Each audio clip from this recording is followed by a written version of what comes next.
বিশ্বের যে কোনো দেশ থেকে সৌদি আরব যাইতে লাগে তার মনে করেন 2 লক্ষ টাকা, আর বাংলাদেশ থেকে লাগে 4 থেকে 6 লক্ষ টাকা। যারা উমরা যাচ্ছে, হজে যাচ্ছে, তারা কি করে ঢাকাতে এহরাম পরে অথবা জেদ্দা যায় পরে, আবার ফেসবুকে দিয়ে দিচ্ছে যে আমি এহরাম পরেছি, আমি উমরা করতে যাচ্ছি। কাবা ঘরে যাই তারা মুনাজাত দেয়, ভিডিও করে দেখাচ্ছে। এটা যে কত অশোভন, অসাধারণ, এটা কি আপনি জানেন?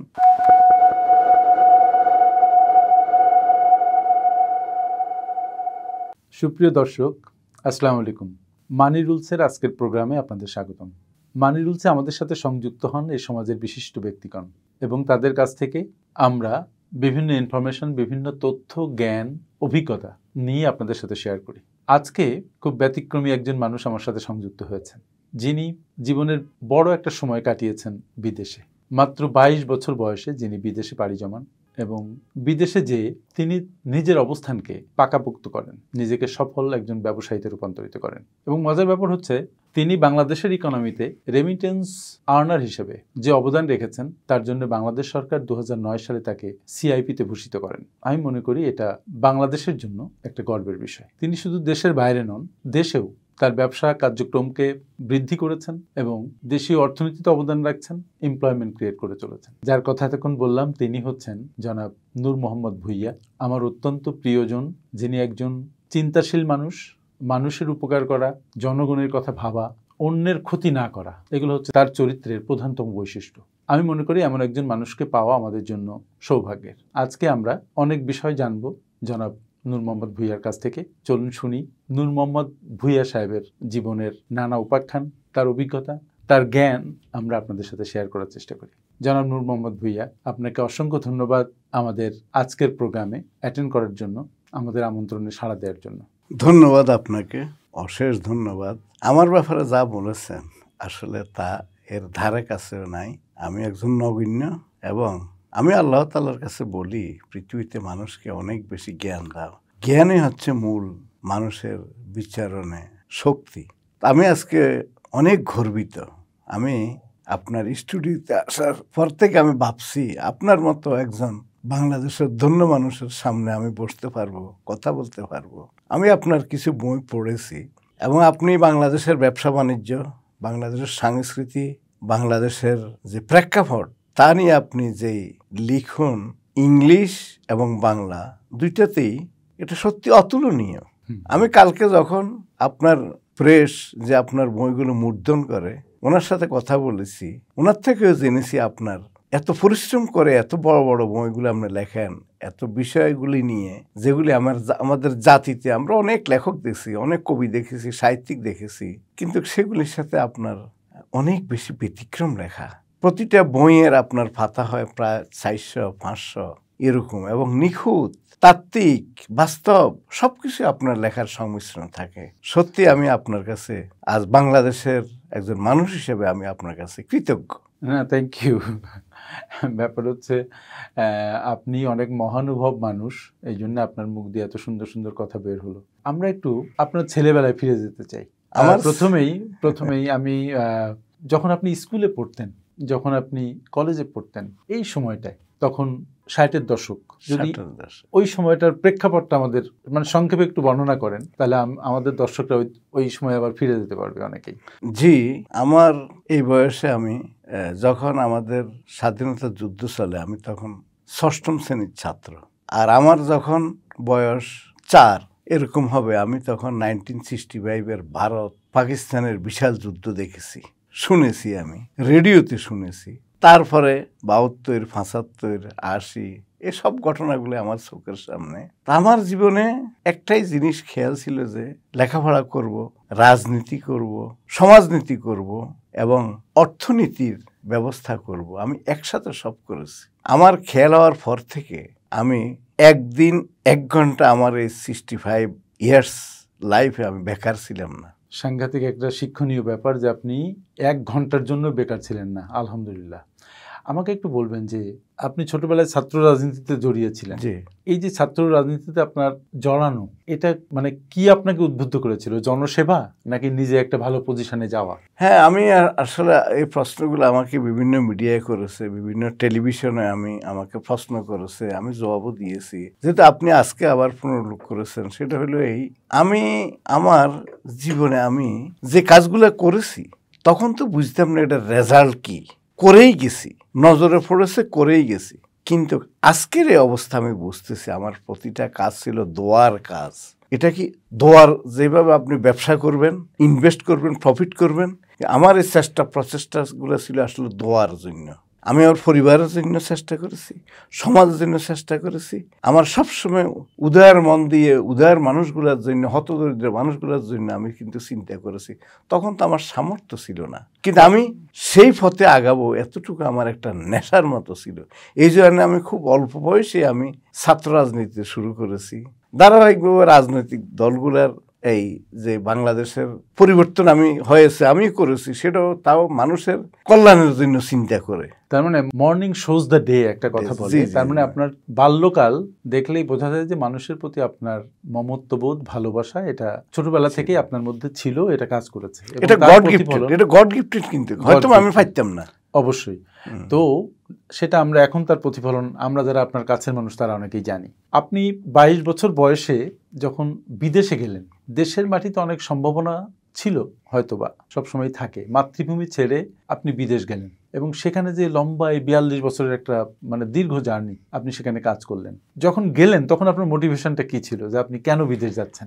আমি আসলে চট্টগ্রাম ক্লিয়ারিং অ্যান্ড ফরওয়ার্ডিং এজেন্টে ছিলাম, পোর্ট, কাস্টম, ইম্পোর্ট, এক্সপোর্ট। আমার অল্প বয়সে আমি সব দেখেছি।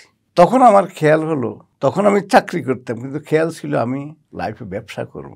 আমি চট্টগ্রামে ঘানি অ্যাক্সিডেন্ট করেছি। আমি সেই দিন আল্লাহ তাআলাকে বলেছি যে আল্লাহ, তখন আমার বয়স 22, বলেছি যে আমাকে এমন কাজের ব্যবস্থা করে দাও যেটাতে থাকবে আমার সম্মান, যেটাতে থাকবে আমার বৈধ ব্যবস্থা, আমার হালাল রুজি থাকবে। ঠিক তার 6 মাসের মাথায় আমি সৌদি আরবে চলে যাই। আলহামদুলিল্লাহ। সৌদি আরব যাওয়ার পরে আমি 1 বছর অনেক পরিশ্রম করেছি। 1 বছর পরে আমার সৌদি ইলেকট্রিসিটি, যেটা সেমি গভর্নমেন্ট ছিল, ওখানে আমার জব হয়েছে 18 বছর। এর ভিতরে আমি চিন্তা করেছি যে এই বেতন দিয়ে চাকরি করে তো আমার লাইফ চলবে না। এর ভিতরে আমি শুরু করেছি কি করা যায়, ব্যবসা কি করা যায়। আমি শুরু করেছি ছোট থেকে। এরপর আমি এক পর্যায়ে আল্লাহ তাআলা আমাকে একটু সম্মানজনক অবস্থায় নিয়ে নিয়েছেন এবং আমি বাংলাদেশের যদি একজন নেতা হয়, একজন শিল্পপতি, ওনাকে বাংলাদেশের ঘণ্ডির ভিতরে জানে। যেহেতু আমি মক্কা শরীফ এবং আমার 42 বছর কাবা কেন্দ্রিক, কাবার সাথে হওয়ার কারণে সারা পৃথিবীতে আমার একটা পরিচিতি আছে। আলহামদুলিল্লাহ, সেটা আমরা খানিকটা জানি। ব্যাপার হচ্ছে অনেক মানুষের স্বপ্ন থাকে যে একটু মক্কা দেখবে। আল্লাহ আপনাকে সেই সুযোগ করে দিয়েছেন। আপনি বলছিলেন যে অনেক দিন আপনি 5 ওয়াক্ত নামাজ পড়েছেন কাবা শরীফে। আলহামদুলিল্লাহ, এটা সাংঘাতিক বড় একটা সৌভাগ্য একজন মুসলিম হিসাবে। না প্লিজ, আমি ইবাদতের কথা বলতে রাজি না। ইবাদত যাই করেছি আল্লাহ তাআলার জন্য। আজকে আপনি দেখেন, যারা উমরা যাচ্ছে, হজে যাচ্ছে, তারা কি করে, ঢাকাতে এহরাম পরে অথবা জেদ্দা যায় পরে, আবার ফেসবুকে দিয়ে দিচ্ছে যে আমি এহরাম পরেছি, আমি উমরা করতে যাচ্ছি। কাবাগারে যাই তারা মুনাজাত দেয়, ভিডিও করে দেখাচ্ছে। এটা যে কত অশোভন, অসাধারণ, এটা কি আপনি জানেন? আমি একটু ব্যাখ্যা করেন না এটা। হ্যাঁ, এটা ব্যাখ্যা হলো আমাদের দেশে হজ করে আসলে তাকে হাজি বলা হচ্ছে, আলহাজ বলা হচ্ছে। ভালো কথা। আপনি তো জানি আপনি যাকাত দেন, তাহলে আপনার নাম আমি আজ থেকে বলবো জাকাতি মিস্টার সাইফুল ইসলাম। বাংলাদেশে একটা লোক বলছে এটা। আপনি নামাজ পড়েন, কেউ কি বলছে যে হাবিবুল্লাহ সাহেব নামাজি? তাহলে এগুলা কেন? আমি এখন 42 ইয়ার্স আলহামদুলিল্লাহ মক্কা শরীফে। আমার যদি একটা ওমরা, একটা হজ, একটা এহরাম, কাবাগরের একটা ইবাদতি ছবি শুধু আমার নয়, আমার ছেলে মেয়ে, আমার জামাতাদের যদি কোথায় দেখাইতে পারেন আমাকে বলিয়েন, আমি যে কোনো শাস্তি মেনে নেব। কারণ আল্লাহ তাআলার শাস্তির আগে দুনিয়ার শাস্তি নেওয়া আমি অনেক ভালো মনে করি। এগুলো জঘন্য। আপনি সম্পদ করেন হালাল রুজি দিয়ে, ইবাদত করেন আল্লাহ তাআলার জন্য, আপনার কোনো সমস্যা নেই। কিন্তু সম্পদ করবেন আপনার হারাম সংযুক্ত, ইবাদত করবেন মানুষকে দেখানোর জন্য। আল্লাহ তাআলা দুইটার একটাও সহ্য করে না। তার মানে আপনি বলতে চাচ্ছেন যে কিছু মানুষ যারা হজে যাচ্ছেন তারা হজের দিকে কনসেন্ট্রেশন না দিয়ে আল্লাহর ইবাদতে নিজেকে নিমজ্জিত বা মশগুল না রেখে সোশ্যাল মিডিয়া প্রচারের জন্য খুব ব্যস্ত। শুধু তাই নয়, আমি দেখেছি এই দেশের বিজ্ঞ আলেম সমাজ পর্যন্ত এবং যারা আপনাকে গ্রুপ ভিত্তিক নিয়ে যাচ্ছে উমরা এবং হজে, তারা ঘর থেকে শুরু করে আমি 50 জন লোক নিয়ে এখন উমরা যাচ্ছি, আমি মদিনায় এখন আমার লোকদেরকে আমি জিয়ারত করাচ্ছি। মানে আপনি কি আলেম বলবেন, তাকে আপনি শিক্ষিত বলবেন, তাকে আপনি জ্ঞানী বলবেন? যদি বলেন আপনি অপরাধী, আমি অপরাধী। আজকে ফেসবুক খুললে আপনি দেখেন মক্কা মদিনা, এগুলিকে আগে দেখছেন? আগে যারা উমরা করেছে, হজ করেছে, তারা কি এগুলা করেছে? তারাই প্রকৃত সাহাবীর মর্যাদা ছিল। আর আজকে যারা এগুলা করতে চাবে বলবো যে তাদের দরজা অনেক খারাপ। আচ্ছা, আমি একটু প্রশ্ন করি এই বিষয়ে। সেটা হচ্ছে, যেমন ধরেন ফেসবুক মানে সোশ্যাল মিডিয়া অ্যাক্টিভেট হওয়ার পরে মানুষজন এতটাই অনুরক্ত সোশ্যাল মিডিয়ার প্রতি যে কেউ জ্যামে বসে আছে, সে একটা ছবি দিয়ে বলছে আই এম ইন জ্যাম। তারপরে রান্নাঘরে কেউ রান্না করছে, বলছে যে আমি এই রান্না করছি। মানে আমরা ঘরের সবকিছু সামনে নিয়ে যাচ্ছি। তেমন এটা এখন মানুষের একটা হ্যাবিট হয়ে গেছে। এখন যদি ধরেন যে একজন মানুষ হজ করতে গেছেন, ওখানে কাবা শরীফের সামনে দাঁড়িয়ে একটা ছবি তুলে যে আমি মক্কা শরীফে আছি, এটা কি অনেক বেশি অপরাধ হয়ে যাবে আপনার দৃষ্টিতে? অবশ্যই অপরাধ। সে যদি ঠিক আছে, সে একটা সমাজ গঠনের কাজে অ্যাক্টিভিটিস করেছে, এটা সে দিতে পারে। সে একটা বিবাহ অনুষ্ঠানে গেছে, মহিলা ছাড়া সে তার একটা সমাজ নিয়ে দিতেছে, এটাও দেওয়া যাবে। এগুলো তো ইবাদত না। মক্কা শরীফটা হচ্ছে, আপনি দেখেন, এটা পৃথিবীর মধ্যে একটা ব্যতিক্রম জায়গা, যেখানে আপনি ভালো কাজ করলে 1 লক্ষ সওয়াব পাবেন, আবার সেই কাজটা ভালো না হইলে 1 লক্ষ আপনার মাইনাস হয়ে যাবে। এই জায়গাটার ব্যাপারে চিন্তা করা দরকার। এবং এটাও আমি বলি, আমরা যারা মক্কা শরীফে কর্মজীবী অবস্থায় আছি, আমাদেরকে অনেকেই বলে যে আপনি ভাগ্যবান, আপনি মক্কা শরীফ আছেন। আমি তখন লজ্জিত হয়ে যাই, কারণ যেখানে আমার রাসূল বলছে হজ করেছো দ্রুত হুদুদ ত্যাগ করে যাও। হযরত সাল্লাল্লাহু আলাইহি ওয়াসাল্লামের সবচেয়ে বড় সাহাবী ছিলেন হযরত জাবের রাদিয়াল্লাহু তাআলা আনহু। উনি হজের বাইরে থাকতেন। ওনাকে যখন বলা হলো যে আপনি এত বড় সাহাবী, রাসূল সাল্লাল্লাহু আলাইহি ওয়াসাল্লামের সান্নিধ্যের সাহাবী, আপনি কেন দূরে চলে যান? তখন উনি বলছে, দেখো আমার হয়তো এতটুকু সামর্থ্য নাই এই হুদুদের ভিতরে আমি তার মর্যাদা দিয়ে থাকতে পারবো, এই জন্য আমি আমার প্রয়োজন সেরে বের হয়ে যাই। আর আমরা সেখানে কর্মের জন্য আসি, আমাদের তো আমি মনে করি ভালো না। হ্যাঁ, যদি আমরা সেটা রক্ষা করতে পারি, কিন্তু আমার দৃষ্টিতে আমি দেখতেছি যে সেখানে যাই আমরা কি করি, টাকা, অর্থ, হারাম হালাল কোনো জাজ বিচার করি না। ব্যাপার হচ্ছে, যখন তো হারাম হালালের প্রসঙ্গ যখন আনলেন, একটা প্রশ্ন আমি করি। হারাম হালাল বা যেটা নিষিদ্ধ সেটা হারাম, যেটা নিষিদ্ধ নয় আল্লাহ নিষেধ করেন সেটা হালাল। তো এটা হারাম হালাল শুধু মক্কা মদিনা কেন, যে কোনো জীবনের যে কোনো ক্ষেত্রে হারাম হালাল সেম মানে মিনিং বহন করে। জি, সেটা আমি আপনাকে প্রথমে বলেছি। আমি নিজে আল্লাহকে বলেছি যে আমাকে যেন হারাম হালাল রুজি দাও, আমার যেন সম্মান দাও। তো এখন হারাম যেটা, সেটা তো একটা জিনিস আমি বলি, আপনি হুদুদের বাইরে বাংলাদেশে যদি বলেন যে আমি একটা লোককে আমি চুরি করব, যতক্ষণ পর্যন্ত আপনি চুরি না করবেন ততক্ষণ পর্যন্ত কিন্তু আপনার মুনকির নকির 2টা ফেরেশতা লিখবে না। চুরি করা হয়ে গেলে লিখবে। কিন্তু মক্কার হুদুদের ভিতরে আপনি যখন চুরি করবেন সাথে লিখে ফেলছে। ওই জায়গাটা কি ব্যাপার, তো খুবই গুরুত্বপূর্ণ একটা জায়গা। আচ্ছা, এবার আপনার ব্যবসা সম্পর্কে একটু প্রশ্ন করি। সেটা হচ্ছে যে মক্কা শরীফ পবিত্র জায়গা, মক্কা নগরী পবিত্র নগরী আমরা মনে করি। ওইখানে যে আপনি বিজনেস করছেন, এবং সেক্ষেত্রে শুধু বাঙালিরা তো অল্প কিছু মানুষের সংযুক্তি, সেখানে আরবদের সাথেও আপনার কাজ করতে হয়। ওনাদের সাথে কাজ করা বা বিদেশের মাটিতে কাজ করায় অভিজ্ঞতাটা আপনার কেমন, যদি একটু শেয়ার করেন। আসলে যে প্রশ্নটা করেছেন, এখানে কিছু প্রসঙ্গ আমি এড়িয়ে যাব। তবে আমি বলবো, সৌদি আরব হচ্ছে একটা বিশাল দেশ। বাংলাদেশে যতটুকু স্থাপনা দেখতেছেন, বহির্বিশ্বে আমাদের প্রায় 1.5 কোটি লোক আছে। 1.5 কোটির মধ্যে আমার মনে হয় এককভাবে 30% যে বাংলাদেশের উন্নতি দেখতেছেন, ঘর বাড়ি, এগুলা কিন্তু সৌদি আরব থেকেই। কিন্তু সৌদিদের অ্যাক্টিভিটিস যদি আরেকটু সহযোগী মনোভাব, বাস্তবধর্মী চিন্তাধারা হতো, তাহলে তারা এই লোকগুলোকে দিয়ে তারা অনেক আগাইতে পারত, এরাও আগাইতে পারত। এই মুহূর্তে সৌদি আরবের প্রয়োজন হচ্ছে, আমি বাংলাদেশের কথাটাই বলি, প্রয়োজন হচ্ছে 12 থেকে 15 লাখ বাংলাদেশি থাকলে ওখানে ব্যবসা বাণিজ্য, তার শ্রমের ব্যবস্থা হইতো। সেই জায়গায় এখন প্রায় আরো 15 লক্ষ বেশি। এতে করে হচ্ছে কি, ওখানে অনেক বেশি বাংলাদেশি বেকার কাজ পাওয়া যাচ্ছে না, তারা ঘুরে। একটা পয়েন্ট। আরেকটা পয়েন্ট হইল, বিশ্বের যে কোনো দেশ থেকে সৌদি আরব যাইতে লাগে তার মনে করেন 2 লক্ষ টাকা, আর বাংলাদেশ থেকে লাগে 4 থেকে 6 লক্ষ টাকা। 3 নম্বর, বাংলাদেশ থেকে যে যাচ্ছে ওখানে যাই বলে যে আমাদেরকে কাজ দেন, তো তুমি কি কাজ জানো?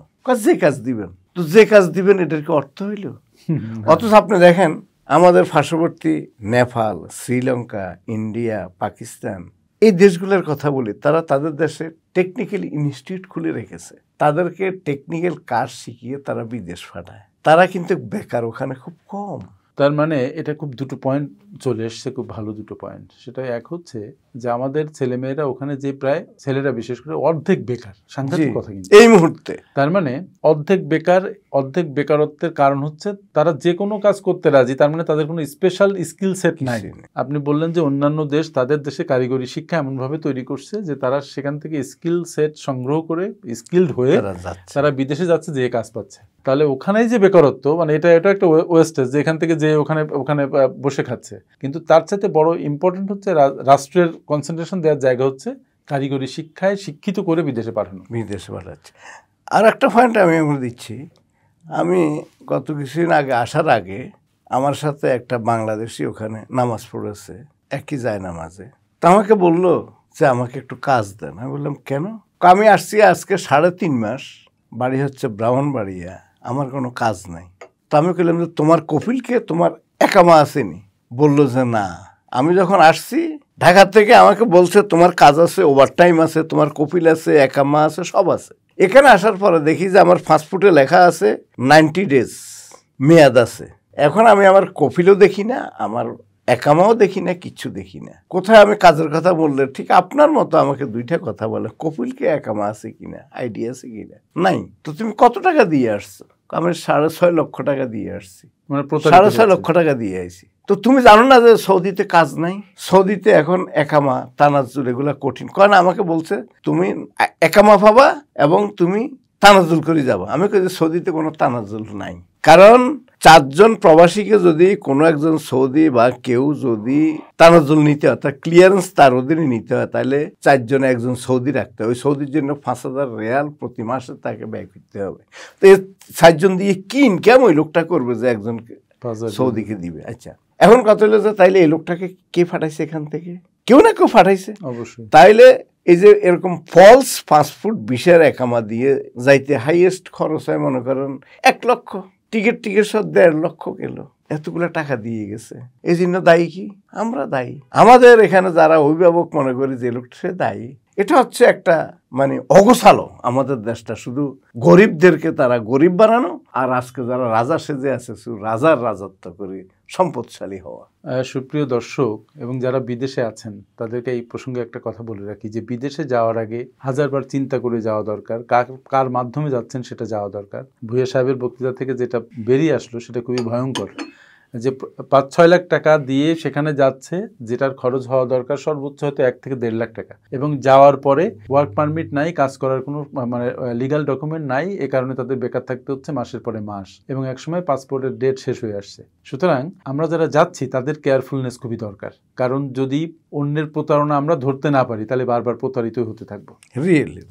এবার প্রশ্ন হচ্ছে যে ধরেন যারা ওইভাবে চলে গেছে, জি ধরেন যে 6 লাখ টাকা খরচ করে ঋণ টিন করে ওখানে গেল, যে দেখলো যে সে প্রতারিত হয়েছে, তখন তার করণীয়টা কি যদি সেটা একটু বলেন? হ্যাঁ, তার পরিণতি কি সেটা হইলো কথা। এক কথা আসবে তার পরিণতি তো খারাপ, আমি তার করণীয় কি করবে সে? তখন ওই কিছুই না, সে এক পর্যায়ে পুলিশের কাছে ধরা দিবে, অথবা পুলিশ তাকে ধরবে, ধরে তাকে জেলে দিবে। জেলে দেওয়ার পরে 15 দিন, 20 দিন, 1 মাস, 1.5 মাস পরে ওই সরকার তাদের জাকাত ফান্ডের কিছু টাকা দিয়ে একে ঢাকা এয়ারপোর্টে পাঠিয়ে দিবে। কি সাংঘাতিক! এটাই হচ্ছে। আপনি কি এটা কি জানেন? আমি আজকে এই জাতির উদ্দেশ্যে বলতে চাই, প্রতিদিন ওই দেশ থেকে অবৈধ লোক অন্তত 3000 লোক বাংলাদেশে আসে প্রতিদিন গড়ে। বাবা, কি সাংঘাতিক চিত্র, যে চিত্র আমরা জানি না। যাচ্ছে প্রতিদিন প্রায় 5000 লোক, আর ফিরে আসছে প্রায় 3000। হ্যাঁ, আজকে যে বাংলাদেশ থেকে আমরা দেখেন পৃথিবীর সমস্ত রুটে টিকিট ভাড়া কম, সিট অ্যাভেলেবেল। ঢাকা রুটে যতগুলা প্লেন আছে সবগুলা সিন্ডিকেটরা নিয়ে নিছে। তারা এখন এগুলা কয় গুণ দামে, আপনাকে বলি অন্তত 4 গুণ দামে তারা এখানে টিকিট বিক্রি করে। কারণ তারা জানে যে লোক যাচ্ছে হিউজ ওয়ার্কার হিসেবে যাচ্ছে। ওই ওয়ার্কার কারা? যারা ভিসা দিয়ে যাচ্ছে, তো ওখানে যাওয়ার পরে কিছু নেই, আবার ফিরে আসতেছে। এখন কথা হলো যে এটা তো আমাদের সরকারের দায়িত্ব টেলিভিশনে মিডিয়া জানানো যে তোমরা ওই দেশে যাইও না, যাইতে হলে তোমাকে টেকনিক্যাল কাজ শিখে যাও, যথাযথভাবে কাজ নিয়ে যাও, কাজ আছে কিনা যাচাই বাছাই করে যাও। তা তো করে না, নিয়ে টাকা দিয়ে দেয়। মনে করে কি এখানে দুইটা জিনিস, একটা হলো যে লোকটা, যে ছেলেটা বিদেশে যাচ্ছে, প্রথমে তার চিন্তা হইলো যে আমি প্লেনে বসবো, দেখবো যে প্লেন কিরকম, তার যে মা বাপের আত্মীয় স্বজন যে বিষাক্ত জিনিস নিয়ে নিচ্ছে এটা তো সে বুঝে না, প্লেনে বসবো। দ্বিতীয়টা হইলো সে মনে করে আমি ওখানে গেলেই টাকা আর টাকা, গাছে পাতা, ওখানে এখানে গাছের পাতা দেখি ফল দেয়, ওখানে গাছের পাতা দেয় ডলার, আমি ডলার কামাবো। এই দুই চিন্তা যায়, ওখানে সে জেলে ঢুকতে হয়। কি সাংঘাতিক মর্মান্তিক একটা বিষয়। তাহলে এই যে সিন্ডিকেশনের কথা বলছিলেন, এটা তো টিকেট সিন্ডিকেট আমাদের এখানে সব ক্ষেত্রে শুধু সিন্ডিকেশন। হ্যাঁ, ধরেন কোনো পণ্য সামনে রোজা আসতেছে, সেক্ষেত্রে হয়তো আমরা সিন্ডিকেশন দেখি প্রতি বছর জিনিসপত্রের দাম বাড়ানো একটা সিন্ডিকেট বাড়ায়। তো এখানে মানে এই যে গরিব মানুষগুলো যারা যাচ্ছে তারা প্রতারিত হচ্ছে। তো প্রথমত প্রতারিত হচ্ছে আপনার যারা পাঠাচ্ছে তাদের দ্বারা, ম্যান পাওয়ার বিজনেস যারা করছে তাদের দ্বারা। আর দ্বিতীয় প্রতারিত হচ্ছে টিকিটের যারা সিন্ডিকেট করছে তাদের দ্বারা, সিন্ডিকেশনের সাথে জড়িত। এই সিন্ডিকেট ভাঙতে হলে তো সরকারের নজরদারি দরকার, সরকারের নজর, হয়তো দেখা যাচ্ছে সরকারের মধ্যে লোক সেখানে জড়িত। তো এই শুধু এখন যে সরকার আছে, এই সরকার বিগত সরকারগুলোর কাছে তারাও করে নাই, তারাও মূল এই দেশের যে শক্তিশালী লোকগুলা তারাই জড়িত। আচ্ছা, আপনি যে জেলেটাকে আমরা ফাটাইছেন, যে একটা এজেন্সিতে ফাটাইছে, এজেন্সিকে ধরলে আপনি কিছুই করতে পারবেন না। কেন? ওই এজেন্সিতে নেওয়া পর্যন্ত গ্রাম থেকে এই ছেলেটা 4 বার বিক্রি হয়ে গেছে। কারণ আপনি যে এজেন্সি ফাটাইছে সে করবে আমি নিয়েছি মাত্র 3 লাখ। এখন ওই ছেলেটাকে বলে তুমি 6 লক্ষ কেন বলবো যে আমি তো ওই আমার এক মামতো ভাইকে দিয়েছি, সে মামতো ভাই বিক্রি করেছে তাকে আরেকজনের কাছে, সে বিক্রি করছে আরেকজনের কাছে। তা আপনি টাকাটা কখন রিটার্ন পাবেন? আচ্ছা, এখানে একটা জিনিস একটু জিজ্ঞাসা করি আমি আপনাকে। এই যে সৌদি আরবের ক্ষেত্রে ব্যাপারটা এরকম, আপনার কি ধারণা আছে যে যেমন আমাদের দেশ থেকে তো আরো মালয়েশিয়াতে যাচ্ছে, ইন্দোনেশিয়াতে যাচ্ছে, মিডল ইস্টে আরো অন্যান্য কান্ট্রিতে গুলাতে যাচ্ছে, সব জায়গায় কি অবস্থা, চিত্র কি মোটামুটি একই চিত্র? আমরা বাংলাদেশে আমাদেরকে সবাই ইউজ করতে পারে, এই বাংলাদেশিকে তো অন্যরা ইউজ করতে পারে, কিন্তু বাংলাদেশিদের সবচেয়ে বড় শত্রু হচ্ছে বাংলাদেশিরা নিজেরাই নিজেদেরকে করতেছে। আপনি দেখেন দীর্ঘ প্রায় বহু বছর মালয়েশিয়ার ভিসা বন্ধ ছিল, প্রায় বলতে গেলে 10-12 বছর বন্ধ ছিল। যখন এটা চালু হইল তখন 1 বছর গেছে শুধু বাজার করতে, বাজার দর আনতে, কত টাকা নিবে, কত দিবে আমাদের সরকার, মালয়েশিয়া সরকার। কিন্তু পরিণতি কি হলো? ধমধম করে লোকগুলা চলে গেছে, জাল ভিসা, এই ভিসা, সেই ভিসা, ওখানে এখন জেলে যাচ্ছে।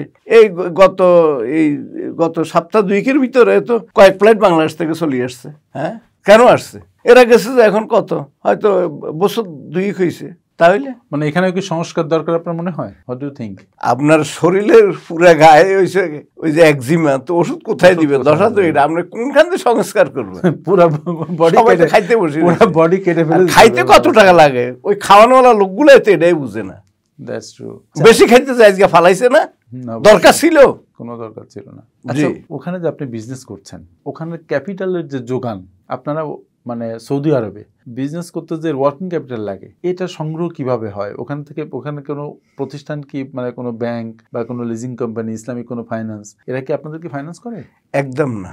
ওখানে যারা আজকে ব্যবসা বাণিজ্য করছে, জি, কেউ কিন্তু ব্যবসা হিসেবে যায়নি, সবাই এজ এ ওয়ার্কার হিসেবে গেছে। যাওয়ার পরে কিছু লোক কি করেছে, কঠোর পরিশ্রম করেছে, কিছু অর্থ সংগ্রহ করেছে, এটা দিয়ে তারা ধীর গতিতে এগিয়েছে। এখানে আমি আপনাকে একটা জিনিস সংযোগ করি, আমি এই জিনিসটা প্রায় বলি যে দরিদ্রের ঘরে জন্ম নেওয়া আল্লাহর রহমত নেয়ামত, আর বিত্তশালীর ঘরে জন্ম নেওয়া হচ্ছে অভিশাপ। আপনি দেখেন, ভাইয়ের বিশ্ব বাদ দেন, বাংলাদেশের কয়জন শিল্পপতির ছেলে শিল্পপতি হিসেবে আছে? খুবই অল্প। কিন্তু নতুন শিল্পপতি হচ্ছে যে তার ইতিহাস দেখেন, সে হত দরিদ্রের ছেলে। কারণ মানুষ লড়াই করে শ্রম করলে তাকে আগেই নিয়ে। আজকে আমি সৌদি আরবের হিসেবে আপনাকে দেখাই, সৌদি আরবে এখন যারা গড়ে মনে করেন বছরে বহু কোটি টাকা ইনকাম করছে, এরা একজনও বাংলাদেশ থেকে কোনো টাকাও নেয়নি। এরা একটা ফাস্টফুড নিয়ে গেছে, আমি একটা ফাস্টফুড নিয়ে গেছি। মানে আপনাদের মেধা, সততা, কিন্তু সেখানে আমাদের শ্রম এক পর্যায়ে এমন হয়েছে তার মেধা তাকে আগায় নিয়েছে। আমি গত কিছুদিন আগে একজনের সাথে আমি বসি কথা বলছি যে জিদ্দাতে যে তার একটু অনেক ভালো ব্যবসা গড়ে তুলেছে। তাই বললাম যে তোমার অর্থের যোগানদার থাকে, যেটা আপনি আমাকে প্রশ্ন করেছেন। সে তখন বলল যে আমি আমার এক সৌদি ড্রাইভারই করেছি, এই সংসদে আমি একটা দোকান নিয়েছি, ওই দোকান থেকে আমি এখন 6-7টা দোকানের মালিক হয়েছি। তো সে কি বাংলাদেশ থেকে টাকা নিচ্ছে? তার মানে দেখেন, খুব ইম্পর্টেন্ট একটা কথা, যে কথা আমি খুব উদ্বুদ্ধ করার চেষ্টা করি মানুষের, যে আপনার যে আর্ন করবেন, আর্নিং এর একটা অংশ আপনাকে সঞ্চয় করতে হবে এবং পরবর্তীতে সেটা বিনিয়োগ করতে হবে। যদি কনসিস্টেন্টলি আপনি এটা করতে পারেন তাহলে আপনি এটা অনেক বড় হবেন। আপনার কাছে আমার একটা প্রশ্ন, আপনি যেহেতু জীবনে আমি বলবো অনেক সফল মানুষ, সেটা হচ্ছে একজন মানুষ যে মানে ক্যারিয়ার শুরু করছে এখন, একটা ইয়াং ছেলেই ধরেন সৌদি আরবেই অথবা বাংলাদেশে, তার যদি সফল হতে হয় তাহলে তাকে কি কি কাজ করতে হবে? তার প্রথমে ব্রত হতে হবে। আমি জীবনে টার্গেটে পৌঁছবো। টার্গেট, আপনি এখন উত্তরে যাবেন, আপনি উত্তরের গাড়িতে উঠবেন, উত্তরে যাবেন কই কোনো কারণে ভুলে হোক খেয়ালে হোক আপনি মিরপুরের গাড়িতে উঠে গেছেন, তার উত্তরে পৌঁছাতে পারবেন না। সুতরাং আপনাকে এখনই ডিসিশন নিতে হবে আমার লাইফকে আমি কি দিকে নিয়ে যাব। দ্বিতীয় হলো, এই পরিকল্পনা নিতে গেলে আপনাকে সাথে সাথে আপনাকে কঠোর মনোভাব হইতে হবে। আমি পরিশ্রম করব। আমার মা বাপ, আমার আত্মীয় স্বজন, ধনাঢ্য লোক, এদের থেকে আমি কোনো সহযোগিতা পাবো না। পৃথিবীতে কিন্তু কেউ কাউকে সাহায্য করে না, আমরা খেয়াল রাখবো। মুখ দিয়ে ভরসা দিবে, সে কর্ম করে দিবে না। 3 নম্বর হলো, 3টা জিনিস আপনাকে টাস্ক করা যাবে না। কি কি? একটা হলো ভয়, একটা হলো আহার, একটা হলো নিদ্রা। আহার, নিদ্রা, ভয় যত করে তত প্রয়োজন হয়, আর যত না করে তত সয়। আপনি দেখেন, আল্লাহ তাআলা আমাদেরকে সৃষ্টি করে বলেছে, তোমাদের দিন করেছি, সূর্য দিয়েছি কর্মের জন্য, আর রাতকে অন্ধকার করে দিয়েছি তোমাদের আরামের জন্য। আজকে দেখেন আমাদের বাংলাদেশের ইয়ং বয়েজ দিন হইলে ঘুম যায়, রাত হলে তারা ঘুরে। ওর কি উন্নতি হবে জীবনে? সুযোগ নেই। বরং তার নসিবে যদি কোনোভাবে কোনো সম্পদ থাকে, এটা তার অস্থিরেই চলে যাবে, খুব সহজ সময় চলে যাবে। তাহলে সে তার নিজেকে নিজে জুলুম হিসেবে নিজের উপরে করতেছে না, তার শত্রুর প্রয়োজন আছে না, নিজে আমি করব। আমাদের জাতিতে কি হয়েছে জানেন? সলিমুদ্দিনের টাকা হয়েছে, তার আশেপাশে 30 জন দাঁড়াই থাকে, সলিমুল্লাহ থেকে নিবে। পৃথিবীর কোথায় কি নিয়ম আছে বলেন? না। পৃথিবীতে একজন রুজি করে, একজন খরচ করে, একজন আয় করে, একজনকে নিয়ে চিন্তা করে। আমি মালয়েশিয়ায় গিয়েছি 2006-এ আমার পুরো ফ্যামিলি নিয়ে। 2টা টেবিলে আমরা বসেছি, মালয়েশিয়ানরা ছেলে মেয়ে মা বাপ খাই, একজন একজন করে টাকাটা দিয়ে গেছে, আর আমরা সবাই একজনে টাকা দিছি। এবং আপনি দেখবেন আজকে বাংলাদেশের নোয়াখালীকে সবচেয়ে সুখী দেশ বলা হচ্ছে, ধনী দেশ বলা হচ্ছে, ঠিক না? তাহলে অন্যান্য ডিস্ট্রিক্টের কি অবস্থা? আমি নোয়াখালীর লোক দেখি যে পরিশ্রম করে না, ঘুরে। আমি অবশ্য দেখতেছি না। সবচেয়ে হতভাগ্য লোক সে, যে কর্মবিমুখ, যে ধর্মবিমুখ, যে সারাক্ষণ তার ভয়ের কাতরামিতে সে চলছে। আর অর্থশালীদের ছেলে মেয়ে খুবই কম মানুষ হয়। এর কারণ হলো কি, সে জন্মের পরে দেখে যে তার খাওয়া রেডি, তার পড়া রেডি, খরচ রেডি। আজকে তারাই উন্নতি করে যে দেখে যে তার মা বাপ তাকে পড়ালেখার খরচ দিতে পারে না, তাকে একটা ঘুম যাওয়ার রুম দিতে পারে না, তার একটা সুন্দর কাপড় দিতে পারে না, বাধ্য হয়ে সে কর্ম করে। এই জন্য দেখেন, একটা জিনিস কিন্তু এখন হচ্ছে বাংলাদেশে, সম্পদের যে বৈষম্য, অন্যায়ভাবে যারা সম্পদ অর্জন করেছে তাদের কাছে তো কেন্দ্রীভূত হয়েছে, কিন্তু আরেকটা ডাইনামিক্সে চেঞ্জ হচ্ছে। সেটা হচ্ছে, গ্রাম থেকে ছেলে মেয়ে যারা আসছে তারা দেখবেন যে ভালো ভালো ইউনিভার্সিটিতে বেশি চান্স পাচ্ছে, নাম্বার 1। গ্রাম থেকে যারা এখানে কাজ করতে আসছে এবং আবার গ্রামে ফিরে যাচ্ছে, এদের আস্তে আস্তে সম্পদ এদের কাছে অ্যাকুমুলেট হচ্ছে। একজন রিক্সাওয়ালা প্রতি মাসে টাকা পাঠায় বাড়িতে, প্রতি 6 মাস অন্তর জমি কিনতেছে, 1 কাঠা হোক 2 কাঠা হোক। রিয়েলি হ্যাঁ, তার মানে ওই যে কর্মের কথা বললেন, that is a very important thing. তারপর আরেকটা জিনিস, গ্রামের ছেলেমেয়েরা কিন্তু এখন বিসিএসও বেশি চান্স পাচ্ছে। তার মানে ওই যে তারা কর্ম বিমুখ নয়, তারা কর্ম করে তাদের নিজের অবস্থানকে ধরে রাখার জন্য কাজ পরিকল্পনা নিয়েছে। এটা খুব ইম্পর্টেন্ট একটা কথা বলেছেন আপনি। আমি একটা জিনিস অ্যাড করি প্লিজ, যেহেতু দর্শকরা শুনতেছে, শুনবে। আমি গুলশানের বেশ কিছু বৃত্তিশালী লোকের সাথে কথা বলি। আমার একটা অভ্যাস, যেখানে আমি কথা বলি এবং শুনি, আমি দেখি না যে গুলশানের কোনো লোক যত কোটি টাকার মালিক, একজনকে আমি সুখ দেখি না। এবং সুখ না হওয়ার পিছনে তাদের সন্তানের হইল 90%। এটা তো খুব একটা ইম্পর্টেন্ট কথা বললেন। হ্যাঁ, তার অবশ্যই। তার মানে মানি ক্যানট বাই হ্যাপিনেস, এরকম একটা কথা আছে। মানে কোনো সুখ দেয় না। সুখ দেয় না। তাহলে গুলশান বনের কথা যেটা বললেন যে সেখানে অধিকাংশ মানুষ অসুখী, আপনার অবজারভেশন, এবং তার মূল কারণে রয়েছে 90% তার ফ্যামিলি, সন্তান, তার সন্তানেরা। স্ত্রী থেকে বেশি। কারণ ওরা অঢেল সম্পদ পাচ্ছে, খরচ করতেছে, ক্লাবে যাচ্ছে তাদের খরচের জন্য। আর এর ভিতরে আমি দেখি অনেক মিডল পন্থার লোক আছে, তারা বেশ হ্যাপি, তাদের ছেলে মেয়ে নিয়ে তারা খুব খুশি, মেহমানত নিয়ে খুশি, ভালো লাগে। তার মানে কি আপনি এটা বলতে চান যে যাদের অর্থ বেশি তাদের সুখ নেই? অর্থ আর অর্থের মূল, এটা একটু ব্যাখ্যা করেন আপনি। তাইলে আমি বলি, একটু আমাকে দিয়ে বলি, আমরা যখন ছোট ছিলাম, আমাদের পরিবার ছিল মধ্যবিত্ত, একটু দরিদ্র। আমরা যখন খেতে বসতাম তখন আমাদের গার্ডিয়ান বলতো, তোমরা এত খেও না, আরো তোমার ভাই আছে, বোন আছে, আমাকে বাধা দিত। আর এখন আমরা কি করি, আমাদের ছেলে মেয়েরা যখন খাইতে বসে, এই মাধ্যমে যদি না খাস, এটা খাস না কেন, তো সে কাজ করবে কেন? একটা পয়েন্ট দিয়ে আপনি চিন্তা করেন, উল্টে গেছে পুরো ব্যাপারটা, উল্টা হয়ে যায়, উল্টে গেছে। আচ্ছা, তাহলে এখানে একটা প্রশ্ন যদি আপনাকে আমি করি, যে যেহেতু অনেক মানুষ আমাদের সাথে আছেন, যেসব ফ্যামিলিতে ধরেন তাদের ঐশ্বর্য আছে, টাকা পয়সা আছে, ছেলে মেয়েদের কোনো অভাব নেই, সেই সব বাবা মা যদি চায় যে তাদের সন্তানদেরকে ভালোভাবে মানুষ করবে, তারা যেন মূল্যবোধ সম্পন্ন মানুষ হয়, তাহলে সেই পিতা মাতাদের কিভাবে সন্তান মানুষ করা উচিত? সেটা হলো যে ওই সমস্ত সন্তানদের ক্যাটাগরি বের করেন। পিতামাতা যদি ধর্মীয় বোধ থাকে, নীতি নৈতিকতার বোধ থাকে, তার যদি সামাজিকতার অনুভূতি থাকে, এ সমস্ত জিনিসগুলো, তখন সে তার সন্তানকে শিক্ষা দিতে পারবে, কারণ তার দুর্বলতা থাকবে না। তখন ছেলে মেয়ে, তার সন্তানেরা, তার পরিবার তার থেকে এগুলো শুনে শিক্ষা নিবে এবং তাকে মানবে। কিন্তু আসলে ওই গার্ডিয়ানগুলোর এখন অভাব। গার্ডিয়ানদের চরিত্র, তাদের আয়, তাদের চলাফেরা এমন যে তারা নিজেরা ছেলে মেয়ে, তার স্ত্রীদের সামনে এগুলা বলে না, কারণ তার দুর্বলতা আছে, এটাই বেশি। তার মানে কি আপনি এটা বলতে চাচ্ছেন যে অন্যায়ভাবে উপার্জিত অর্থ সুখ দিতে পারে না? অবশ্যই না, পৃথিবীর কেউই না। আমিও আপনার সাথে একমত যে অন্যায়ভাবে উপার্জিত অর্থ প্রপারলি ম্যানেজ করা হয় না। কারণ বাবা মায়ের মধ্যে যদি অন্যায়ের বোঝা নিজের মাথার উপরে চেপে বসে, আপনি সেই মানুষ তার সন্তানকে ভালোভাবে মানুষ করবে কিভাবে? মূল্যবোধ দিয়ে। সাথে আমি একটা অ্যাড করি, আপনি বা আমরা যদি ঘুষ খাই, আমরা যদি আজকে ব্যাংকের সুদ খাই, আমরা যদি আজকাল ঋণ করে কিছু করি, আমার পরিবার দেখবে না? অবশ্যই দেখবে। আমি যদি ওই সন্তানদেরকে বলি তোরা ভালো হয়ে যা, তোরা এই কাজগুলা করিস না, তো তারা আমাকে নিয়ে বিদ্রোহ করবে না? অবশ্যই করবে। খাইতে কত টাকা লাগে, আজকে যারা কত টাকা চিন্তা করি অর্থ কামায় নাই, তারা একটু কষ্ট করে, কিন্তু তার সম্মান আছে আজকে তার আত্মীয় স্বজনের ভিতরে, সমাজের ভিতরে। আর যারা আমি শুনিরা আজকে যে তারা বহু কোটি টাকার মালিক, তারা কি আজকে একটা ফেসবুক স্ট্যাটাস দিলেও তো তাকে নিয়ে ব্যঙ্গ শুরু হয়। তার মানে দেখেন, অর্থই জীবনের বড়ত্বের একমাত্র মাপকাঠি নয়।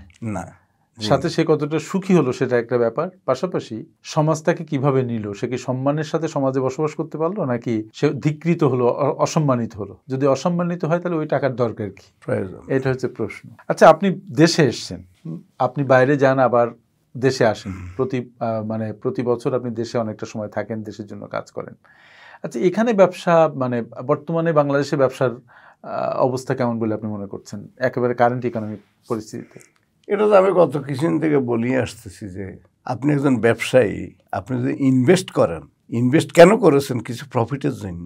প্রফিট তো দূরের কথা, ইনভেস্ট মানিগুলো রিটার্ন আসবে না। কারণ আমাদের সমাজ আজকে, আমি একেবারে এটা অযাচিত হলেও বলবো, আমাদের সমাজটা আজকে সিটার, বাটফার, টোকাই, দখলদারিত্ব, চাঁদাবাজি, অর্থ ফাঁসার এমন পর্যায়ে গেছে, এই জাতির থেকে ব্যবসা করে কিছু কেউ পাইতেছে না। আমি তো এই আজকে সকালে একজন গার্মেন্টস মালিকের সাথে কথা বলছি, বললো যে ভাই, শ্রমিকদের বেতন দিতে কষ্ট হয়ে যায়, আমাদের অনেক নানা প্রতিকূলতায় এই অবস্থা। তো এই জন্য আমি মনে হচ্ছে যে আমরা যারা বিদেশে থাকি, তারা দেশে আসলে 1% সফল হইতে পারে না। আর দেশে যারা ব্যবসা বাণিজ্য করতেছে তাদের মধ্যে অনেক সমস্যা চলছে, তারা আমি দেখি না যে খুব একটা ভালো করতেছে। কারণ আপনি দেখেন, আমাদের এই যে ক্রাইসিস মুহূর্তে এক ব্যক্তি শুধু ডিমকে ঢাকা শহরে ঢুকার আগেই সে মজুত করে নিয়ে 1 মাসে সে একজন ডিম ব্যবসায়ী বহু কোটি টাকা কামাইছে। তাইলে লক্ষ হাজার হাজার লোক ওই লোকটার কাছে জিম্মি না, ওদের পকেটের টাকা সে নিচ্ছে। সিন্ডিকেশন। আচ্ছা, বাংলাদেশের ব্যাংকগুলা, আপনি তো ব্যাংকে আপনি অ্যাকাউন্ট মেনটেন করেন, যেহেতু বাংলাদেশেও ব্যবসা পরিচালনা করেন, ব্যাংকের অবস্থা আপনি এখন কি বুঝছেন? ইন রেসপেক্ট অফ লোনস বা ডিপোজিট, ইন্টারেস্ট রেট, এগুলো সব কিছু নিয়ে? আজকে আমি একটা ব্যাংকে গেছি, ইউসিবিএল ব্যাংকে। ওখানে যে হেড ম্যানেজার শান্তা টাওয়ারে, ওনার সাথে আমি কথাবার্তা বলেছি যে আপনারা কি এলসি করতে পারেন? উনি বলল না। আরো অনেকগুলো প্রশ্ন করেছি। তো টাকা গেছে কই? ব্যাংকার, আপনি আমাকে একটা কথা বলেন, ব্যাংকটা মালিক কে? আমি তো মনে করি ব্যাংকের মালিক জনগণ, যারা হ্যাঁ, ডিপোজিট। রিয়েলি ব্যাংকের মালিক হচ্ছে আপনি, আমি, পাবলিক। গভর্নমেন্ট না, না, বাংলাদেশ সরকার না, বাংলাদেশ না ব্যাংকের মালিক। তাইলে আমরা কি করি? দুইটা কারণে ব্যাংকে টাকা রাখি। একটা হলো আমার নিরাপত্তার কারণে আমি ব্যাংকে টাকাটা রাখছি, আরেকটা হলো আমি সেভিংস করেছি, ফিক্সড ডিপোজিট করেছি। আমি বছরের শেষে, মাসের শেষে, 5 বছরের পরে আমি এখান থেকে একটা বেনিফিট পাবো, সেটা দিয়ে আমি আমার রিজিকের ব্যবস্থা করব। দুই কারণে আমরা ব্যাংকের কাছে গেছি, টাকা দিছি। ব্যাংকে যারা জব করে তারা আমার ওয়ার্কার, অবশ্যই, সেটা যেই নামে হোক, একটা নাম তো হইতেই হবে। এখানে তারা কি করে, আমি তাদেরকে কেন ওয়ার্কার হিসেবে রাখছি আমার টাকাগুলো দিয়ে? তারা এই টাকাগুলো ব্যবসায়ীদেরকে লাগাবে, বিভিন্ন জায়গায় লাগাবে। কারণ আমাকে যে তারা 5%, 10%, 20% যাই দিবে, তারা তার জন্য এনে দিতে হবে। টাকাটা সন্দুকে রেখে দিলে তো হবে না। এখন সে টাকাটা এবার লগ্নি করেছে ইম্পোর্টার, এক্সপোর্টার, ব্যবসায়ীদের কাছে। এখন ব্যবসায়ীরা এই টাকাগুলো আর তাকে দিচ্ছে না, না দেওয়াতে ব্যাংক এখন খালি। তাহলে আমাদের দেশের যে পুলিশ, সেনাবাহিনী, সচিব, মন্ত্রী, এমপি, রাষ্ট্রপ্রধান, এরা কোথায় যে টাকাগুলো ওরা নিয়ে যাচ্ছে? মানে তাদের যে গার্ড দেওয়ার কথা সেটা তো তারা দেয়, গার্ড দেয়নি কেন? ওদের সংযুক্তিতে আমার এই টাকাগুলো পাচার করা হয়েছে, ওদের সংযুক্তিতে আমার এই টাকাগুলো, আমার নিরীহ মানুষদের টাকাগুলো তারা বক্ষণ করেছে। আজকে গত কয়েকদিন থেকে আমার এক বন্ধু রামগঞ্জ থেকে, তার একটা ব্যাংকে 1 কোটি টাকা আছে। যখন ব্যাংকে যায় বলে 1 লাখ টাকা করে নেন আপনি। 1 লাখ টাকা করে নিতে হলে তার কত বছর লাগবে? 100 দিন লাগবে যদি প্রতিদিন দেয়। কেন? অথচ আগে 1 কোটি টাকা রাখছে এই জন্য যে আমি একসাথে চাইলে আমাকে দিবে, মনে করেন কোনো এক সময়। কিন্তু এর ভিতরে তো সব পাচার হয়ে গেছে। আজকে আমাদের 17 বিলিয়ন পাচার হয়ে গেছে। 1 বিলিয়ন মানে কি জানেন? আজকে একজনকে ধরলেই হয়। আমি বুড়ির সঙ্গে গিয়েছি কুমিল্লাতে, একজন ইউনিয়ন চেয়ারম্যান 700 কোটি টাকা দুবাইতে নিয়েছে। কোথায় দেশ? আজকে বাংলাদেশে হুন্ডিতে প্রতিদিন 6000 কোটি টাকা এখনো পাচার হচ্ছে। হ্যাঁ, রোখাইতে পারবে? পারে না কেন? এই 6000 কোটি টাকা তো আজকে ব্যাংকে থাকার কথা, তাইলে ব্যাংক সচল হয়। ওদের শস্যের মধ্যে ভূত একটা কথা আছে না, এতদিন তো সে অবস্থা ছিল। আচ্ছা, আমি আপনাকে একটা খুব সেন্সিটিভ হয়তো হয়ে যাবে প্রশ্নটা, ধরেন গত সরকারের আমলে এটা ঢালাওভাবে হয়েছে, বর্তমান এখনও কি টাকা পাচার হচ্ছে বলে আপনার মনে হয়? What do you think? বিদেশে থাকেন আপনি। এখনো টাকা পাচার এই মুহূর্তে হচ্ছে না বলবো না, হয়। কারণ মানুষ যখন তার খাসিয়ত খারাপ হয়, ওই খাসিয়ত তো পরিবর্তন হয় না। আমাদেরকে তো বহুদিন থেকে খাসিয়ত, আমাদের খাসিয়ত মানে হ্যাবিট, বাংলা অভ্যাস, এটা নষ্ট করে দিছে। সুযোগ পাইলে করিবে, মানে অভ্যাসের কারণে আমরা এটা করবই। এটা করব। যদি এটা না হইতো তাহলে আজকে এই গভর্নমেন্ট এসেছে যত মাস, তো আমরা তো ব্যাংকে নিয়ে টাকা ঢুকাইতাম। তবে এখন মনে হয়, আমি আপনাকে একটা ইনফরমেশন দেই, যে প্রথম দিকে একেবারে আগস্টের পরপরই যে অবস্থা হয়েছিল, যে ব্যাংকে টাকা চেলেই পাচ্ছে না, গভর্নমেন্ট কিছু স্টেপ নেওয়ার ফলে এখন ব্যাংকের আগের যে ক্রাইসিস ছিল লিকুইডিটি, এখন অনেকটা কমেছে। এখন হয়তো ওই যে বলছেন আপনি যে একদিন 1 লাখ টাকা দিতে চাচ্ছে, তাও তো দিতে চাচ্ছে 1 লাখ টাকা। এর আগে এমন অবস্থা গেছে যে 5,000 টাকা দিতে পারে না। উন্নতি হবে, মানে একটু উন্নতি। আমাদের তো রেমিটেন্স আসতেছে ইদানিং, তো রেমিটেন্সের ফ্লো বেশি, রেমিটেন্সের ফ্লো হয়েছে, এক্সপোর্ট বেড়েছে, কিন্তু আমাদের ব্যবসা বাণিজ্য আসলে কমেছে। এখন ইকোনমিতে ওইভাবে ট্রানজ্যাকশন নাই, ব্যবসার ফ্লো কমে গেছে, ইন্ডাস্ট্রি অনেকগুলো বন্ধ হয়ে গেছে, এবং মানে হাই ইন্টারেস্টের কারণে অনেক ব্যবসায়ী এখন ব্যবসা করতে উদ্বুদ্ধ হচ্ছে না, বিকজ অফ হাই ইন্টারেস্ট। আবার গ্যাস সাপ্লাই, মানে ফুয়েলের এই যে এগুলাও সংকট। তারপরে ধরেন মানে অর্থনীতিতে নানামুখী একটা চাপ রয়েছে, মানে একটা চাপ রয়েছে। কারণ যে চাপ তৈরি হয়েছে over the long period of time, এই চাপ একদিনে যাওয়ার বিষয় নাই, কেটে যাবে, কেটে যাবে। আমরা আশা করি সবাইকে দেশপ্রেম হতে হবে, সবাইকে দেশপ্রেম হতে হবে, সবাইকে বুঝতে হবে অবশ্যই কমাইতে হইব। এখনো আমরা যদি ইন্ডিয়া যাই বাজার করব চিন্তা করি, এটা হয় না। এটা তো বন্ধ এখনো, এটা না, আবার বিষয় খুলতেছে, খুললে আবার শুরু হবে। কিন্তু দেখেন ইন্ডিয়া তারা এমন একটা হিসাবই যে তারা অবচয় করে না, তাদের সঞ্চয় মনোভাব। তারা শিল্প কারখানা গড়ে, তারা কুটির শিল্প গড়ে। আমাদের দেশে শিল্প কারখানা তো করে না, কুটির শিল্পগুলা বিলুপ্ত হয়ে গেছে। অর্থাৎ কিছু টাকা বিদেশ থেকে আসলেই প্রথমে দৌড় দিয়ে আমি মার্কেটিং করতে হবে, আমার সুন্দর জামা কিনতে হবে, প্রয়োজন আছে কি তা দেখে না। মিষ্টি কিনতে গেলে আমরা 5 কেজি মিষ্টি কিনি। পৃথিবীর কোথায় সিস্টেমগুলো নেই, অবসরের কোনো সিস্টেম নাই। আমাদের বিয়ে শাদিতে হইলে শুধু কাল দাওয়াত দিতে হইব, 1 মাস ব্যাপী কাল খরচ করতে হবে। পৃথিবীর কোথায় ওইটা নাই। আমরা ওই গরিবের হুডানি বেশি, কয় যে নোয়াখালীর কথা বলে গরিবের হুডানি বেশি। আমরা বাঙালি জাতি আসলে হুডানিতে উত্তম সারা পৃথিবী। যেমন দেখেন, ইসলাম আমাদেরকে শিক্ষা দিয়েছে মিতব্যয়ী হও, অপচয়কারী শয়তানের ভাই। কিন্তু আমরা অপচয় করি, মিতব্যয়ীতে তো নাই।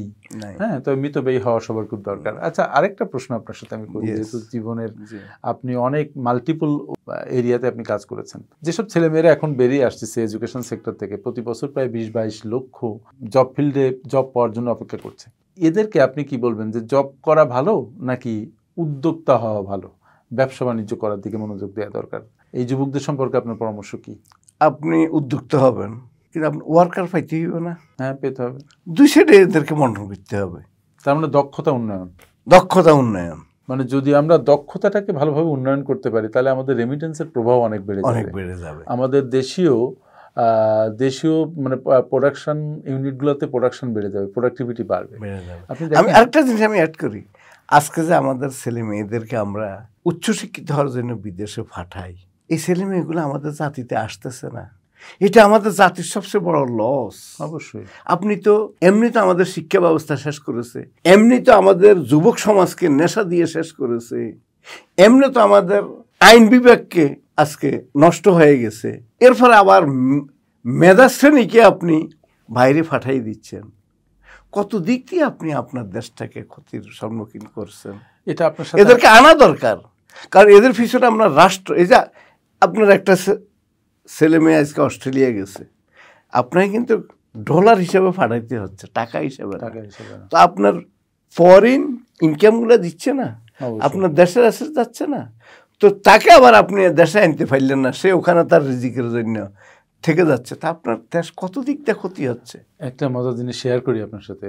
নটিংহাম ইউনিভার্সিটিতে আমি পড়ছিলাম, সেই সময় আমি দেখলাম যে আমার ক্লাসেই কয়েকটা চাইনিজ ছেলে মেয়ে ছিল, 4-5 জন। তাদের প্রত্যেকটা আমি জিজ্ঞাসা করছি যে তোমরা এখানে পড়তে আসছো কেন? তো বলে যে আমরা এখানে পড়তে এসেছি একটাই কারণে, যে আমরা এখান থেকে শিখতে চাই। ইংল্যান্ড লেখাপড়া অনেক উন্নত। তাহলে পড়ার পরে কী করবা? 5 জনই আমাকে বলেছে যে তারা they will go back to their country. কিন্তু আমাদের দেশ থেকে যারা গেছে তাদের অধিকাংশ ক্ষেত্রে তাদের চিন্তা হচ্ছে না, তারা এখানে ফিরবে না, ওখানেই তারা তাদের সেটেল হবে। তার মানে দেখেন, এই যে আমাদের ব্রেন ড্রেন বলতাম একটা শব্দ অনেক আগে থেকেই, যে আমাদের এখানে যারা মেধাবী তারা চলে যাচ্ছে দেশের বাইরে। আবার আমাদের ওয়ার্ক প্লেসগুলোতে মেধাবী লোকের চরম সংকট। আমরা ইন্ডিয়া থেকে, শ্রীলঙ্কা থেকে, ইভেন ইউরোপ থেকেও এখন আমাদের দেশে এসে লোকজন কাজ করছে। তাহলে যদি আমাদের এখানে আমরা মানে স্কিল এনশিওর করতে পারতাম, ভালো এডুকেশন এনশিওর করতে পারতাম, তাহলে আমাদের তো বাইরে যাওয়া লাগতোই না, বরং আমাদের এখানে যে বিদেশি লোকজন আসছে সেই জায়গাতে কিন্তু এরা রিপ্লেস করতে পারতো। হ্যাঁ, আপনার কথা আসলে এত তাত্ত্বিক, এত মূল্যবান, এত সাইন্টিফিক, যে বিদেশ গভর্নমেন্ট তাদেরকে পাঠায় সম্পদ করে আনার জন্য, আর আমাদের গভর্নমেন্ট আমরা পাঠাই তাদেরকে পাইয়ে না। এই না পাওয়ার ক্ষেত্রটার যে গ্যাপ আমরা কবে তৈরি করব? তৈরি যখন হবে না, তখন এটা কী হবে? আল্লাহ তাআলার সৃষ্টির মধ্যে সবচেয়ে বড় নেয়ামত হচ্ছে মেধা। মানুষ তো আমরা সবাই, কিন্তু আমাদের জাতিতে এখন অগোছালো। কথা বলতেছে, কি বলতেছে সে জানে না, পরিকল্পনা কি সে জানে না, কি ব্যবহার করতেছে সে জানে না, এবং কি ব্যবহার শিখা দরকার সেটা জানে না, এবং একজন বিজ্ঞ লোক তাকে কি বুঝাতে চাচ্ছে সেটাও সে বুঝতে রাজি না। তো আপনার এই গ্যাপটা পূরণ না হলে আপনার এই 54,000 বর্গমাইল খুব ঝুঁকিতে পড়ে যাচ্ছে। আমি এখানে একটা জিনিস আপনার সাথে অ্যাড করি, যেহেতু সুযোগ পেলাম, সেটা হচ্ছে এই জ্ঞানের কথা বললেন। আমরা একটা জিনিস দেখেছি, যখন বাইরে যাই, বিশেষ করে ইউরোপিয়ান কান্ট্রিগুলোতে প্রত্যেকের হাতে একটা বই থাকে, তারা পড়তে থাকে। আর আমাদের এখানে আমি অনেক ইউনিভার্সিটি টিচারকে দেখেছি যে ডক্টরেট মানে পিএইচডি করেছে এখান থেকে 10-15 বছর আগে, কিন্তু এখন সে ম্যাট্রিক পাসও না বলতে আমি মনে করছি যে না, তারপর আর সে এই মেধাবী মানুষটার পড়াশোনা চর্চা করে নাই। তাদের চর্চা হয়ে গেছে অন্যদিকে। তার মানে এই জ্ঞান অর্জন, মানে আমাদের দেশে যদি প্রত্যেকটা মানুষ জ্ঞান অর্জনের প্রতি যত্নশীল হয় তাহলেই এই জাতি এগোতে পারবে, আদারওয়াইজ এই জাতি এগোতে পারবে না। জি, আমি একটা উদাহরণ দিচ্ছি।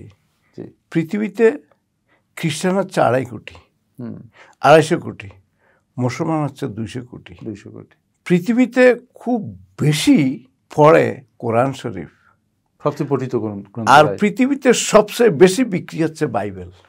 দেখেন তো কেন তাদের বাইবেল, তারা প্রত্যেকেই বাইবেল গিফট করে, বাইবেল পড়ে প্লেনে। আমি একবার ইন্দোনেশিয়ার বালি থেকে আমি ইস্তিমুরে যাচ্ছি, আমার সাথে একজন মহিলা বসছে সিটে। তা আমি দেখলাম সে এই 2.5 ঘন্টার রাস্তায় সে বইটাই পড়তেছে, বাইবেলটা পড়ছে না, বাইবেল না, অন্য কোনো বই। তার বয়স হবে তখন প্রায় অন্তত 65-এর কম না, ভদ্র মহিলা। আমার এক পর্যায়ে লজ্জা লাগিয়ে উঠলো যে আমি তো কিছু পড়তেছি না। আমি আমার ব্যাগটা থেকে একটা পত্রিকা বাইর করলাম, বাংলা পত্রিকা ছিল, তো এই পত্রিকাটা আমি পড়তেছি, অন্য বই তো আমার কাছে নাই। তো সেই দিন আমার একটা অভিজ্ঞতা হলো। এই জন্য আমি যখন সফর করি আমি একটা বই, যে কোনো কিছু একটা বই চেষ্টা করে রাখতে। না, যেহেতু আমি লেখালেখি করি, অনেকের কাছে বই বিক্রির জন্য আমি গিয়েছি।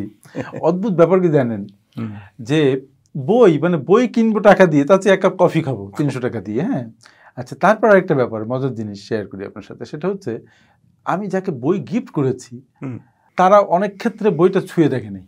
যদি খুব জ্ঞান পিপাসু হয় হয়তো ছুঁয়েছে, আর যে হয়তো মানে টাকা দিয়ে কিনেছে সে হয়তো 2 পৃষ্ঠা উল্টাইছে। তার মানে বই পড়া, এটা হচ্ছে সবার আমাদের ধারণা যে বই হচ্ছে একটা এই কি যা পড়বো, বই পড়ে কি হবে। কিন্তু দেখেন আমাদের কোরআনের প্রথম শব্দ ইকরা, হ্যাঁ, পড়ো তোমার প্রভুর নামে। তো তো দেখেন, মানে এই যে পড়তে বলেছে, কি সাংঘাতিক ব্যাপার। মানে জ্ঞান অর্জন করা, তো পড়া মানে তো জ্ঞান অর্জন করা। যার জ্ঞান নেই সে আর একটা অসার বস্তুর মধ্যে তো বিশেষ কোনো পার্থক্য নেই। যার জ্ঞান নাই তাকে পশুর সমান বলছে, সুতরাং জ্ঞান অর্জনের বিকল্প নেই। আচ্ছা, আমরা আলোচনার প্রায় শেষ পর্যায়ে চলে এসেছি। আপনাকে আমি একটা প্রশ্ন করতে চাই যে যুব সমাজ, মানে প্রশ্ন না, মানে একটা অনুরোধ আপনার কাছে, যে যুব সমাজই একটা দেশের ভবিষ্যৎ। আমরা সবসময় বলি, কারণ যুবকরা একসময় বড় হয়ে রাষ্ট্রের দায়িত্ব নেয়, নিজেদের জীবনের দায়িত্ব নেয়। তা আমাদের 2 ধরনের যুবক যুবতী। এক ধরনের যুবকরা দেশে কিছু করার চিন্তা করছে, আর এক ধরনের যুবক যুবতীরা তারা বিদেশে কাজ করার চিন্তা করছে, বিদেশে যাওয়ার জন্য চিন্তা করছে। এই 2 ধরনের যুবক যুবতীদের যদি আমি বলি যে সংক্ষেপে একটু উপদেশ দেন আপনি, বা তাদের উদ্দেশ্যে কিছু বলেন, তাহলে আপনি কি বলবেন? খুবই ইম্পর্টেন্ট আপনার এই আলাপটা। 2টার আমাদের দরকার আছে। আমি এক কথা বলি, বাইরে যারা যাচ্ছে তারা আমাকে রেমিটেন্স দিবে, দেশে যারা আছে সে দেশ গড়বে। এখানে কথা হলো যে দেশে যে আছে তাকে তো আমাদের রাষ্ট্রীয়ভাবে গাইড করা দরকার। তার লেখাপড়া শেষ হচ্ছে, রাষ্ট্র তাকে প্রশ্ন করবে তুমি কি চাও। যেমন ইহুদি খ্রিস্টানদের লেখাপড়ার ধারা কি, সেটা ধারা হলো সে যখন লেখাপড়া করে তখন তাকে কারিগর বানায়। তার যে হলিডে হয়, 1 মাস হলিডে হইলে 1 মাস সে যে কোনো জায়গায় কাজ করতে হবে, 1 মাসের তার সার্টিফিকেট আনি তার ক্লাসে জমা দিতে হবে, ইয়ারলি এটাকে তারা দেখে তার নাম্বার দিবে, দেখেন সে করে ফেলছে। এখন ওই ছেলেটা তখন তার দেশের খেদমত করতে পারবে। এখন আমরা তো গদবান্ধা বই কতগুলো পড়ার পরে সে তো কোনো কাজেই যাইতে পারতেছে না। এখন বাংলাদেশে মাস্টার্স করলে সে রাস্তায় ঘুরে। আমি মাঝে মাঝে বলি যে তুই মাস্টার্স করেছ, তুমি চাকরি পাও না কেন? আচ্ছা, পাও না, সমস্যা নেই, তো তুমি একটু ড্রাইভারই শিখো, তুমি একটু টেকনিক্যাল কাজ শিখো, ইলেকট্রিক্যাল কাজ শিখো, তুমি এগুলা করে তোমার ফ্যাট চালাইতে পারো এবং যখন ভালো জব পাইবে ওটাতে অ্যাটেন্ড করবা। আপনার পলিসি 1 ঘন্টা বেকার থাকা যাবে, 1 ঘন্টা বেকার থাকা যাবে না। গেলে ওই দেশে প্রবাসে যারা যাচ্ছে, তারা যদি শিক্ষার জন্য যাচ্ছে, সেটা তো আগেই বলেছি, তারা যদি কর্মজীবী হয়ে যাচ্ছে, তুমি টেকনিক্যাল কাজ শিখে যাও। টেকনিক্যাল কাজ শিখে গেলে ওখানে তোমার কাজ হবে। হয়তো কিছুদিন পর যখন হোক একটা লোক তোমাকে মহব্বত করবে। মানুষকে মহব্বত করার 2টা কারণ, একটা হলো তার অ্যাক্টিভিটিসের উপরে, আরেকটা হলো তার গতির উপরে। 2টা যদি তুমি গঠন করতে না পারো, গতিও না থাকে, অ্যাক্টিভিটিসও না থাকে, তাহলে তুমি স্থান কেউ দিবে না। গতি কি? গতি হলো তোমার আচরণ, তোমার দৃষ্টিভঙ্গি দেখলে বুঝবে। আপনি যে আপনার অফিসে যাদেরকে কর্ম দিচ্ছেন, আসলেই কি আপনি ইন্টারভিউ নিয়ে কাজ দিয়ে দেন? আপনি তার গতির উপরে লক্ষ্য করেন, তার অ্যাক্টিভিটিসের উপরে, তার অভিজ্ঞতা। আপনি দেখবেন বাংলাদেশে এখন যে কোনো পত্রিকা অ্যাডভার্টাইজ দিলে প্রথমে লেখে 10 বছর অভিজ্ঞতা সম্পন্ন লোকদেরকে অগ্রাধিকার আছে। তাহলে দুইটা এই বিষয়ে আমি আপনাকে ক্লিয়ার করতে পেরেছি না? জি জি। আপনি ধরেন আমরা যারা 50 পার করেছি তাদের কাছে জীবনের অর্থ একটু ডিফারেন্ট। 30 বছর, 20 বছর, 25 বছর এই সময় আমাদের জীবনকে আমরা যতটা গুরুত্বপূর্ণ যেসব জিনিসকে মনে করতাম, এখন এসে সেগুলো ততই কম গুরুত্বপূর্ণ। আপনি পৃথিবীতে একটা লম্বা জার্নির মধ্যে আছেন, জানি না আর কতদিন আপনি আছেন, আমি আছি, দোয়া করি অনেক দিন থাকবেন। কিন্তু এখন থেকে আপনি যতদিন কর্মক্ষম থাকবেন, আপনার মটো কি? আপনি কি চান, কি করতে চান সোসাইটির জন্য? অনেক কিছু করেছেন না? অনেক কিছু করি নাই। আমি আমার কমকে বলেছি যে আমি দুইটা জিনিস আল্লাহ তাআলার কাছে বলি, যে আমি যেদিন মারা যাব সেদিনও যেন আমি কাজে থাকি। আর একটা হইলো, আল্লাহ আমাকে তুমি জিকির করার সাথে নিয়ে যাইও, আমাকে একদিনের জন্য তুমি অসুস্থ করে আমার খাটে ফেলে রেখিও না। সবচেয়ে একটা মানুষের জিল্লতি হলো সে অসুস্থ হয়ে খাটে পড়ে দেয়। কেন? আপনার বয়স এখন 60, আপনি আমার মা বাপ, আপনার বোন, ছেলে মেয়ে সবার খেদমত করেছেন 60 বছর, সবাই আপনাকে বাহাবা দিয়েছে, আপনি ভালো মানুষ, আপনার মতো মানুষ হয় না, কত কিছু বলতেছে। আপনি একটা সপ্তাহ আপনি খাটে শুয়ে দেখেন, কেউ আপনার পাশে নাই, তারা বিরক্ত হয়ে গেছে। আপনি সম্পদ রেখে গেছেন, তারা ভোগ করতেছে, তাদের সময় নাই। সময় আসলে নাই, কারণ সবাই ব্যস্ত। সুতরাং কাজ বন্ধ করা যাবে না এবং ইবাদত বন্ধ করা যাবে না। Thank you. যে কাজ বন্ধ করা যাবে না, ইবাদত বন্ধ করা যাবে না। সর্বশেষ প্রশ্ন আপনার কাছে, যে একজন মানুষের মৃত্যু বেড, যেটাকে আমরা ডেড বেড বলি, এই সময়ে তার চিন্তায় কি আসা উচিত, কি আসে, এ সম্পর্কে আপনার কোনো ধারণা আছে? মৃত্যু, যেহেতু ওই অবস্থায় আপনি এখনো জান নাই। হ্যাঁ, মৃত্যু এমন একটা জিনিস, সব কিছু আপনাকে মুক্তি দিতে পারে, কিন্তু মৃত্যু মুক্তি দিবে না। এবং আপনি সমস্ত কিছু জানেন, কখন বাড়ি করবেন, কতটা ব্যাংকে আছে, কোন দেশ সফর করবেন, কি কাজ করবেন, এর আড়ালে লুকিয়ে লুকিয়ে আপনার একজন শত্রু আপনাকে পাহারা দিচ্ছে, সেটা হলো আজরাইল। তার থেকে মুক্তি পাবেন না, কিন্তু এর জন্য আপনাকে সতর্কতা অবলম্বন করতে হবে। সেই সতর্কতার ব্যবস্থা হলো এটা, আমি জানি আমার মৃত্যু হবে, আমি তাকে সম্মান করি, কিন্তু আমি মৃত্যুর জন্য আমি প্রস্তুত। আমি অন্যায় করব না, আমি জুলুম করব না, আমি সম্পদের পাহাড় করব না, আমি দেশ লুট করব না, আমি অনেক ক্ষমতাধর ফদর হব না, আবার সব কিছু হব জনগণের কল্যাণের জন্য, আমার মুক্তির স্বাদ নেওয়ার জন্য, মৃত্যুর স্বাদ নেওয়ার জন্য। Thank you very much. আমাদের সবার মৃত্যু হোক শান্তিপূর্ণভাবে, এবং আমরা পৃথিবীতে সৎকর্ম করে পৃথিবীর জীবনটা নির্বাহ করি। আমাদের সবার জীবন হোক কর্মময়, গতিশীল এবং সৎকর্মে পূর্ণ।